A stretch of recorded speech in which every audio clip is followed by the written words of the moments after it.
আজকে আমরা মাদ্রাসা এরশাদুল ইসলাম রৌয়ারপাড় মাদ্রাসার পুরস্কার বিতরণী সভা হিসাবে আয়োজন করা হয়েছে। এই পুরস্কার বিতরণী সভার উদ্দেশ্য আছিল যে গত বছর আমরা মাদ্রাসার বছরিকে পরীক্ষা একটা বোর্ডের আন্ডার হয়, এই বোর্ডের আন্ডার পরীক্ষাত আমরা মাদ্রাসার ছাত্র হলে বালা নম্বরে কামিয়াব হইয়া 7 জন ছাত্র বৃত্তি আর 5 জন ছাত্র পুরস্কার প্রাপ্ত হওয়ার কারণে এই ছাত্রসকলে আমরা উৎসাহিত করছি, পুরস্কৃত করছি।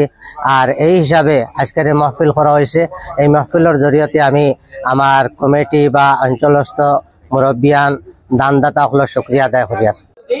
এরশাদুল ইসলাম রৌয়ারপাড় মাদ্ৰাসাৰ প্ৰেচিডেণ্ট হিচাপে মই এইটো ক'ব বিচাৰিছোঁ যে আজি এই যে ইমান দূৰ ৰিজাল্ট আগবাঢ়ি গৈছে, এইটো আমাৰ ব্যক্তিগত কোনো হেৰি নাই, এইটো আমাৰ কমিটিৰ একটা মেহনতৰ কাৰণে।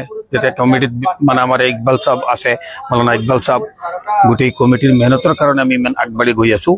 আৰু ৰাইজক আমি দান বৰঙণি দি পেলাই এই অনুষ্ঠানখন চলি আছে। সেইকাৰণে ৰাইজে ইয়াৰ ভিতৰত শিক্ষা কেনেকে হাৰ চলি আছে এইটো জানিবলৈ আজি এই মিটিংখন আহ্বান কৰিছিলোঁ মই।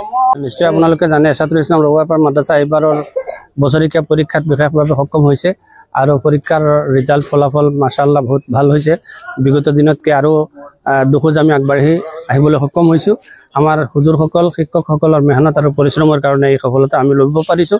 আৰু তাৰ লগতে এই অঞ্চলস্থ ৰাইজ সৰ্বসাধাৰণ ৰাইজৰ সহায় সহযোগিতা আৰু দোৱাৰ কাৰণে আজি আমাৰ মাদ্ৰাসা আৰু এখোজ আগবাঢ়ি যাবলৈ সক্ষম হৈছে। আমি আশা কৰিছোঁ যে আগন্তুক দিনত ৰাইজৰ আৰু সহযোগিতা আগবাঢ়িব আৰু মাদ্ৰাসাখন অসমৰ ভিতৰত উজ্বলি উঠিব ৰাইজৰ সহায় সহযোগিতা আৰু দোৱাৰ কাৰণে। এয়াই আমি কামনা কৰিছোঁ। ধন্যবাদ। আসসালামু আলাইকুম।